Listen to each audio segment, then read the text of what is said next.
All right, welcome back, everybody, to the Raider roster report. This is Raider Sparks. Today is Friday, May 7th. It's rookie mini camp day, so all the new guys are back in the building, or the new guys are in the building, hopefully signing their contracts. Hopefully we get some of the rookie draft class to sign and also get all the UDFA guys under contract as well. Last night, or yesterday, I guess, we brought in a new player, a guard. He's not rookie to the league. He was a minicamp last year, actually on the practice squad with, I believe, Buffalo. Markel Harrell, a guard out of Auburn. He played well at Auburn, had 428 dropbacks. He had only 5 pressures allowed, which is 1.2%. 6'3", 309 guard.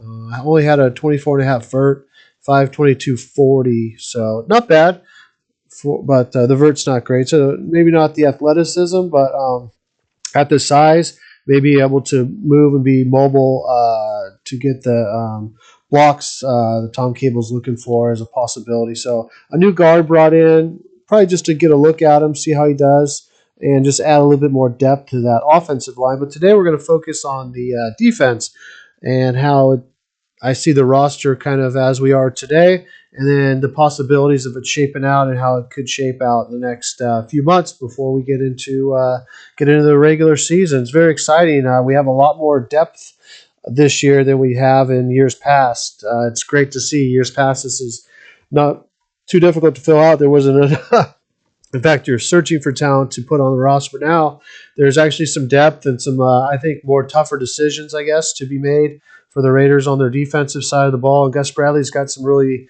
interesting choices to make. Not only the players, but the positions that he keeps, the number that he keeps. And so what I did when I put together the roster, I just did 25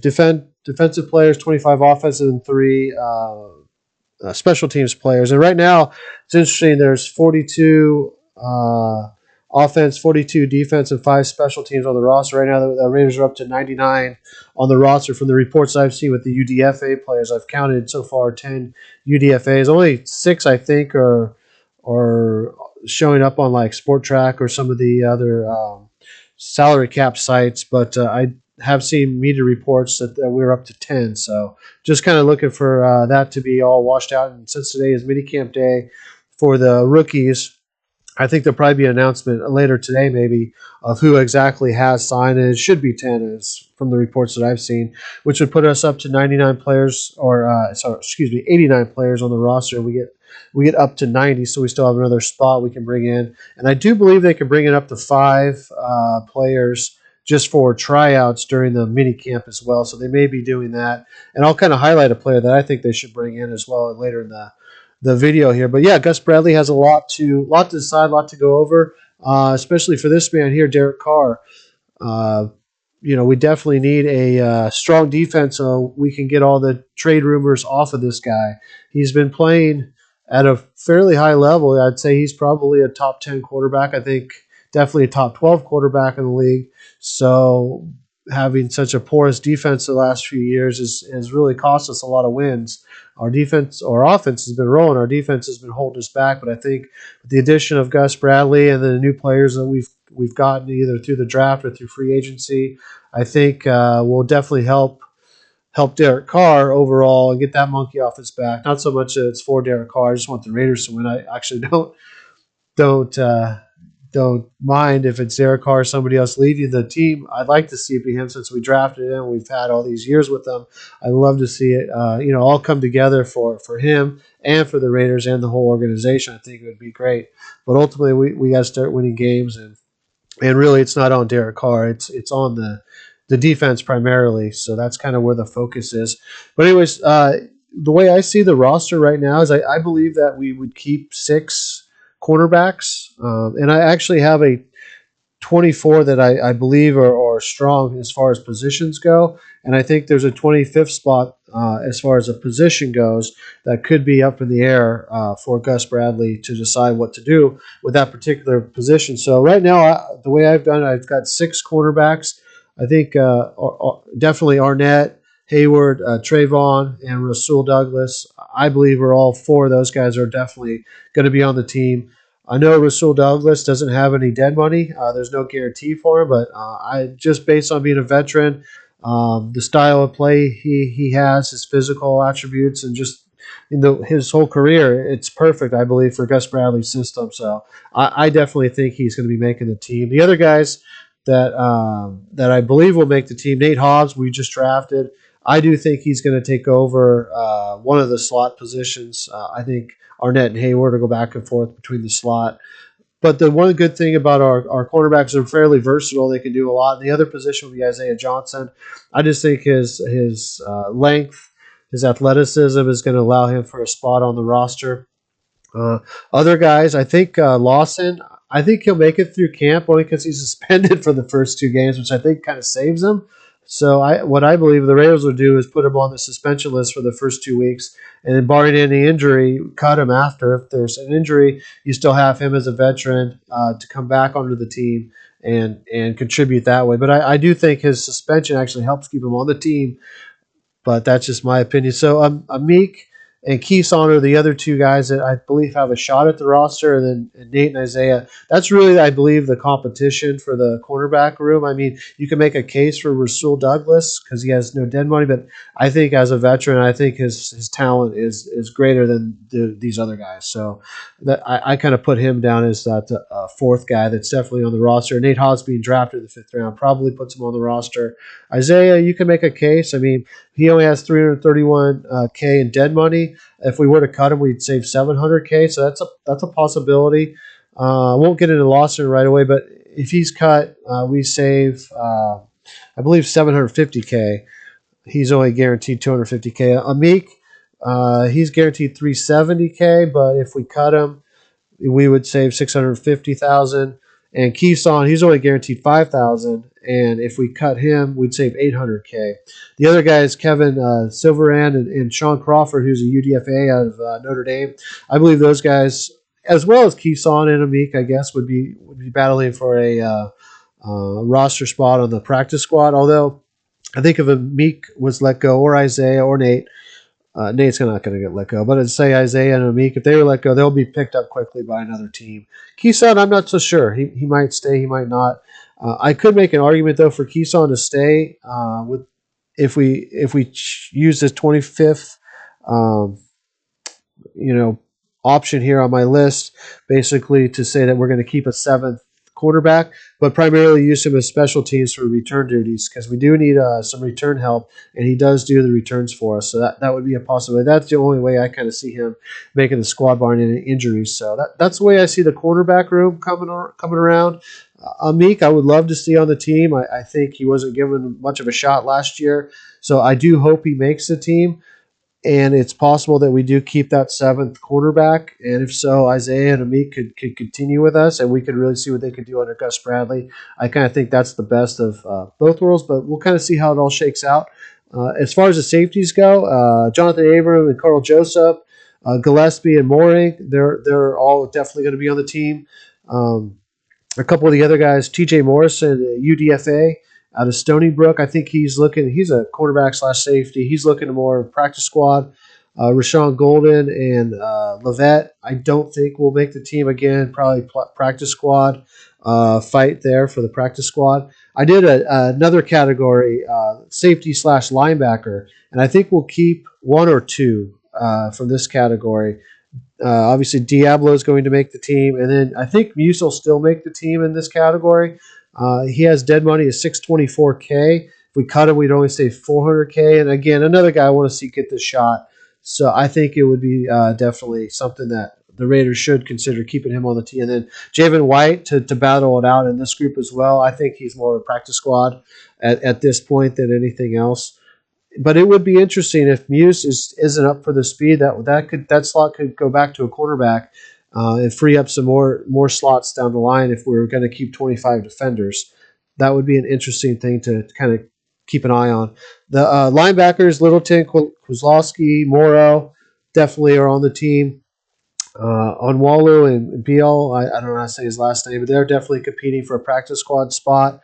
And then Max Richardson as well. You can make a case that he could potentially take that 25th spot if we were to keep an extra linebacker, because we really don't have a traditional middle linebacker except for Kwiatkowski. Other than that, we're short on linebackers, especially in the running game. And I'm going to actually go through a couple linebackers that we might want to consider bringing in. I know Doc's out on his show last night about who's our backup middle linebacker, and we don't really have one. I mean, Littleton and Morrow can do it, but they're not really the type of linebacker that can shed blocks and fill holes and those types. They need to stay clean. And if we're going to go with the concept of lighter defensive tackles, we need a true linebacker that can take on a pulling guard and shed him and still make the tackle, because that's not really Littleton and Morrow's game. And I'm just worried that if we don't have another true middle linebacker in short yardage situations and goal line, it could prove difficult since we don't have we only have Hankins really as a big defensive tackle. All the other guys are a bit on the smaller side. So for defensive tackles, definitely not small humans, you're large humans. But as far as defensive tackles go, they are, they're not the 300 plus, 320 pound guys you might want to have to take on the offensive linemen to keep our linebackers clean. So that's a case you can make for Max Richardson. I'm not sure his film is up to NFL standard yet, so I don't expect him to make the team. I do expect him to challenge for a practice squad, though. So if we keep going down the list, as far as defensive tackles, this is another grouping that's going to be a huge camp battle. I mean, Hankins, he has dead money at $3.5 million, so he's going to make the team. He's our true one technique. Jefferson, Thomas, and Irving, I think, are the three techniques that I believe will for sure make the team. Jefferson's 3.5 mil and Thomas 2.7 mil in dead money. So that's the amount of money that we allocated to our defensive tackles, all in 1 year deals. Irving only has $50K guaranteed to him, and if we were to cut Irving, it would save us $1 million. So he needs to really put it out there. But as far as talent goes, as long as he's healthy and he's football shape and ready to go, I don't see it talent-wise why he wouldn't make the team. Other guys to consider is Phylon, who has zero dead money and has done well in the NFL, so he's a potential. Niall Scott, I think he's more battling out for the practice squad, although he is a true one technique defensive tackle, could back up Hankins, but I don't think his game's going to rise above the other defensive tackles we have. Dickerson, I have him in this class, either / edge. I think he's more a practice squad role player for us. He's only guaranteed $80K. If we cut him, we save $900K. So I don't think he'll make it. And then Vickers, we don't know, no dead money, but I'm pulling for him to make the team. He played so good for us last year in limited role that I'm hoping if we did use that 25th spot for a extra defensive tackle, that maybe it could go to him. But we also have Stills, who Raider fans certainly are high on him. I'm not sure where the organization is. They brought him in as a UDFA. I watched him only play one game. In all honesty, I didn't see it. But now that I've seen some more stuff on the combine and kind of watched some more stuff about him, maybe it's a possibility. If he gets a little stronger, I just thought he got pushed around a little bit too much in the game that I saw for my liking. But he did have a lot of tackles for loss, which is a good indicator for a defensive tackle, how well they can translate to the NFL. So it's a possibility. And if the Raiders think that he has a good offseason and wants to keep him on the roster to protect him, then that's going to be an interesting decision down the road. So the other slots that are important, Yannick, definitely on the team, Farrell, Crosby, and Kuntz as our edge rushers, and then Nassib. This one's killing us. Keeps killing us. 9.25 guaranteed money if we caught him. There's no way we can do it. The only thing that we really could do is eat the money and free up the roster spot, or if somehow we could trade him after 6-1, we'd save $3.75 million on the cap this year. We'd still own 4.6 next year in dead money, but it would help us out this year to free up the money. But other than that, I mean, we're going to have to pay him out to free up this roster spot, because we need it either for Meek or Isaiah to stay on the team, to keep Stills or to keep Vickers on the team, or Phylon, the extra defensive tackle. we definitely need this roster spot, and our team's way better if we're able to move on. And I'm not saying the player himself is bad or anything like that. He's actually a pretty good player. It's just this isn't the right fit for him here. Unless Gus Bradley can make him that player, I just don't see it. And at the cost, I think we're better off eating the money and keeping one of our extra DBs in this situation, or an extra middle linebacker or something like that to help improve the team. I did a episode. The last episode I did was even bringing on Melvin Ingram or Vic Beasley as an outside linebacker for that 25th spot or for Nassib's spot, however you want to look at it. And I think our team is much, much better if we're able to do that. So if we just stay as is and keep Nassib, the thing here is that 25th spot would either go to a extra middle linebacker, a 7th defensive back, which would be like Nate, Isaiah, Meek, Keeson, something like that, a 5th defensive tackle, which you'd be looking at either protecting Stills on the roster, keeping Vickers, Irving, or Phylon, something like that. Would be sort of the decision process that would go into it, or give it up to the offense. I don't think Gus Bradley will want to give up that. Only have 24 defenders, so I don't think that's going to be the option. But those are some of the options that we're looking at here for the defense moving forward. There are some guys that we can cut to free up some money for sure, but depending on who we cut, I definitely think Dickerson would be cut. I don't think Keeson will make it. So that's about $1.6 million right there. I think that's probably about it on the defense. And then, of course, if we're able to trade somehow Nassib, that would be 3.75 if we do it after June 1st.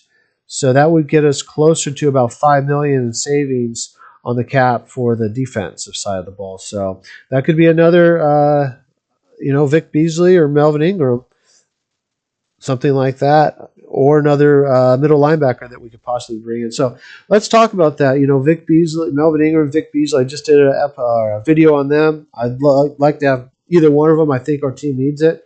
I would prefer Vic Beasley just because of the youth and the speed in which he plays the game at. I think it would be tremendous. But if we were to go to a middle linebacker, I tried to find some options that might work, and there aren't many on the free agent market. And from what I saw, the best one would be Avery Williamson. Played at Pittsburgh last year. Very, very good player. 7 seasons in the league. Tennessee, the Jets, and Pittsburgh. 607 total tackles in his career, 15.5 sacks, 4 interceptions. From all I've heard, he's a good locker room guy. Definitely a true middle linebacker, somebody that would be able to help us out in the run game. He's decent in the passing game as well. But if Nick Kaus gets hurt, something like that happens, or just in short yardage situations on different running plays, we can have both of them in the game, especially since if we're gonna have a lighter defensive tackle, like Hankins is out of the game, and we have, let's say, Irving and Solomon in there, or something like that.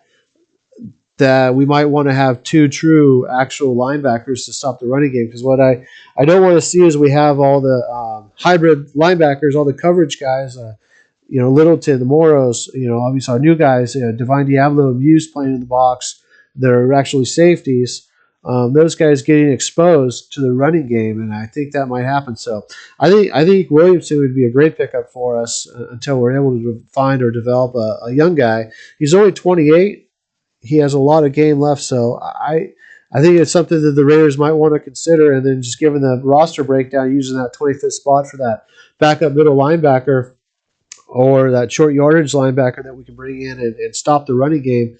Because teams, if we're really good in the passing game, which I think we have so much speed, teams are going to try to run on us and expose us. So if we can combat that, a player like Avery, that would be terrific. But if we are going to go the developmental guy route and just kind of stick with what we have. Obviously, we brought in Max Richardson for that role.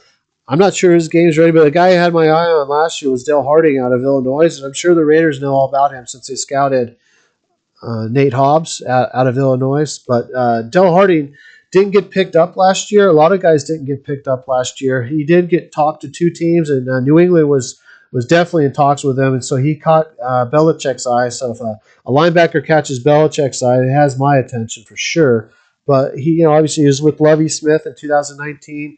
He led the Big Ten in tackles with 153, 6 takeaways, and 14.5 tackles for loss. So a terrific 2019 campaign he had. Two-time team captain. He was Big Ten first team. So like I mentioned, 2 NFL teams looked at him. He was second in the nation in tackles per game at 12.3. 6 foot tall, so he's not quite the height that you might want. 232. He probably would need to add about 10 pounds or so.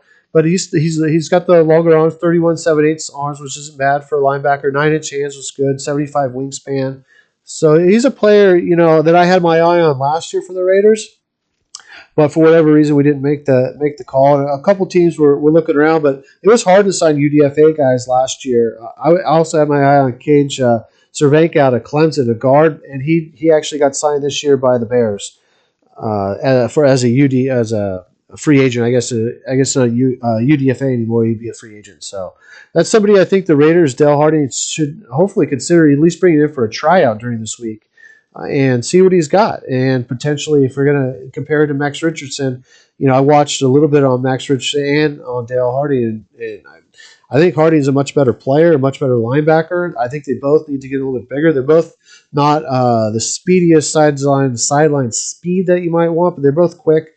They both can play the passing game, but more importantly, they can both shut down the running game or help in the running game. I think Dele Harding is just a more solid tackler. So somebody that perhaps the Raiders could take a look at. And the other guy, if we wanted to bring in a more nose tackle one technique on just a tryout basis or just a prove-it deal, no guaranteed money, Kawann Short is kind of, I went through the defensive tackles that are available, and he's really the only one that stood out to me that could maybe back up Hankins and be that big body guy that we need in short yardage type situations.